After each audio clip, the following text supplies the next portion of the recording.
सत्ता में बात आज एक छोटे से शब्द और बड़े से मर्ज की। शब्द है अतिक्रमण।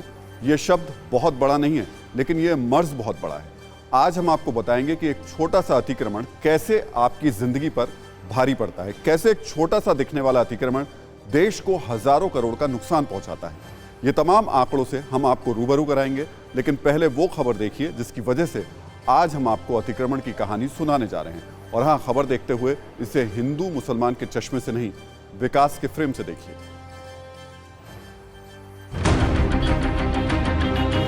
दिल्ली की गर्मी और सर्दी के बाद जिसकी सबसे ज्यादा चर्चा होती है वो है दिल्ली का ट्रैफिक। सड़कों पर घंटों का जाम और दिल्ली के लोगों के कीमती वक्त की बर्बादी। सड़क किनारे अवैध कब्जे ने ट्रैफिक की इस परेशानी को और बढ़ाया है, इसीलिए शहर में जगह जगह फ्लाईओवर बने।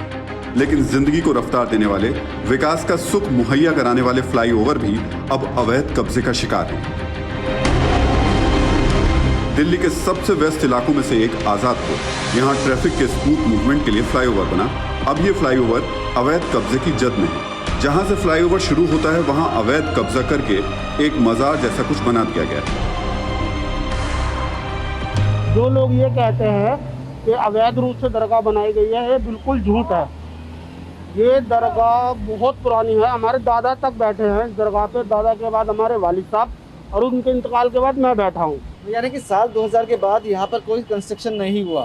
साल 2009 के बाद में नहीं हुआ, कुछ नहीं हुआ यहाँ नहीं हुआ। मतलब ये उस टाइम जैसे बनाई गई थी वैसे ही है? नहीं, ये टाइलें नहीं लगी हुई थी बाहर की साइड में, टाइलें लगाई गई, बट टाइलें लगाई हैं। दावा किया जा रहा है कि यह मजार 1950 से पहले की है। तब मजार फ्लाईओवर के नीचे हुआ करती थी। दावा है कि फ्लाईओवर के नीचे अब भी पीर बाबा की कब्र है। मजार 1950 से पुरानी है। तब दिल्ली में इतना ट्रैफिक नहीं था, तब दिल्ली की सड़कों पर इतना जाम नहीं रहता होगा। सोचिए, हैवी ट्रैफिक वाले इलाके में जहां एक स्कूटर खराब होने पर लंबा जाम लग जाता है, जिस दिल्ली में ट्रैफिक के बीच थोड़ी सी लापरवाही जान का खतरा बन जाती है, वहां फ्लाईओवर पर यह ढांचा बनाना क्या सही है?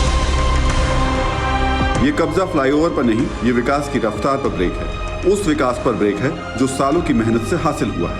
आखिर वो कौन सी आस्था है जो फ्लाईओवर पर भी मजार बनकर प्रकट हो जाती है? ये सवाल बेहद जरूरी है। सवालों को हिंदू मुस्लिम के फ्रेम से देखने वालों के लिए ये जरूरी है कि वो जान लें कि सवाल मजार का नहीं, सवाल आस्था पर भी नहीं, सवाल विकास का है। सवाल ये कि विकास के रास्ते में ऐसे रोड़े क्यों अटकाए जाते हैं? तो दिल्ली में रहने वाला हर शख्स बखूबी जानता है कि ट्रैफिक जाम यहाँ कितनी बड़ी समस्या है। दिल्ली वाले रोजाना इस ट्रैफिक जाम के तनाव को झेलते हैं।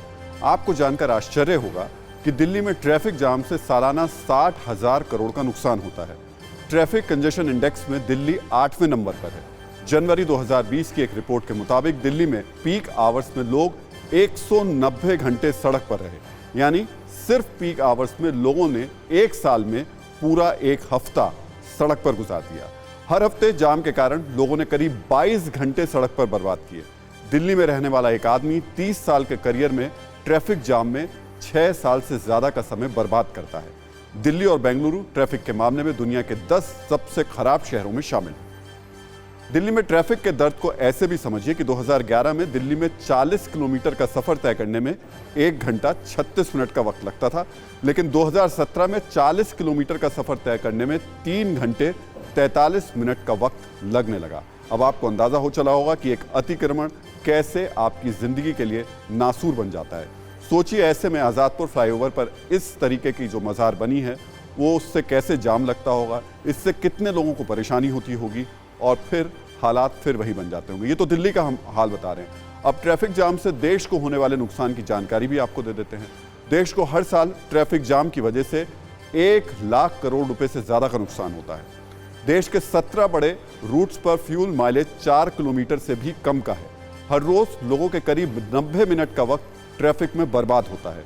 ट्रैफिक जाम में बर्बाद होने वाले समय से प्रोडक्टिविटी 40% 40% तक कम हो जाती है।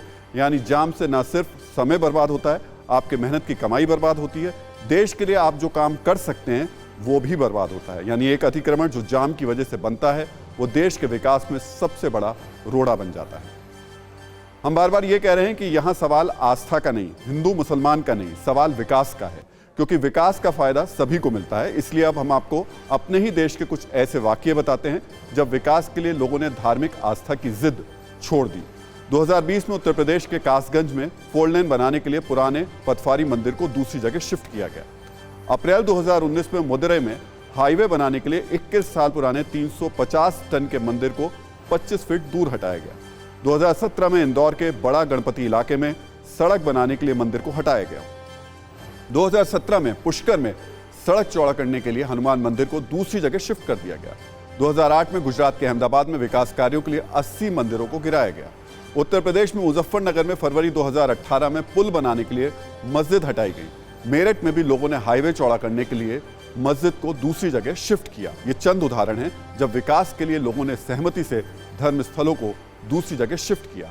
हम चाहते तो आपको चीन, अमेरिका और दूसरे देशों के हजारों उदाहरण दे सकते थे, लेकिन हमने दूर देश जाने की बजाय आपको अपने ही देश के उदाहरण दिए, जिससे हम सबको इस बात का इल्म रहे कि विकास के लिए अपने पूर्वाग्रहों को एक तरफ रखना जरूरी है। अतिक्रमण या अवैध कब्जे की प्रवृत्ति कितनी खतरनाक है। अवैध कब्जा करने वालों ने संरक्षित जो स्मारक हैं उनको भी नहीं छोड़ा है। देश में 321 संरक्षित स्मारकों में अतिक्रमण हुआ। यूपी में सबसे ज्यादा 75 स्मारक हैं अतिक्रमण के जो शिकार हुए।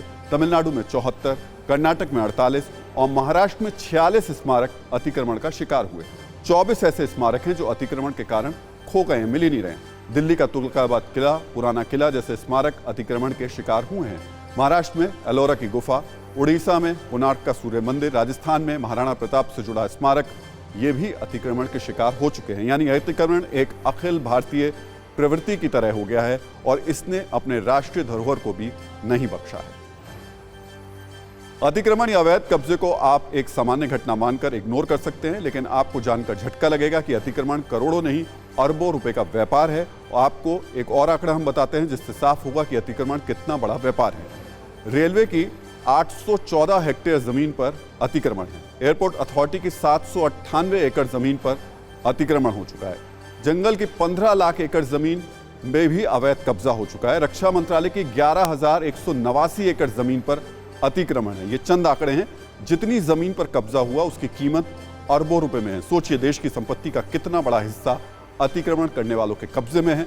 इन सभी अतिक्रमण की शुरुआत बेहद छोटे तरीके से होती है, लेकिन शुरू में लोगों ने इग्नोर किया और पूरी जमीन का बाद में अतिक्रमण हो गया। फिक्र आपकी, सोमवार से शुक्रवार रात 9 बजे सिर्फ TV9 भारतवर्ष पर।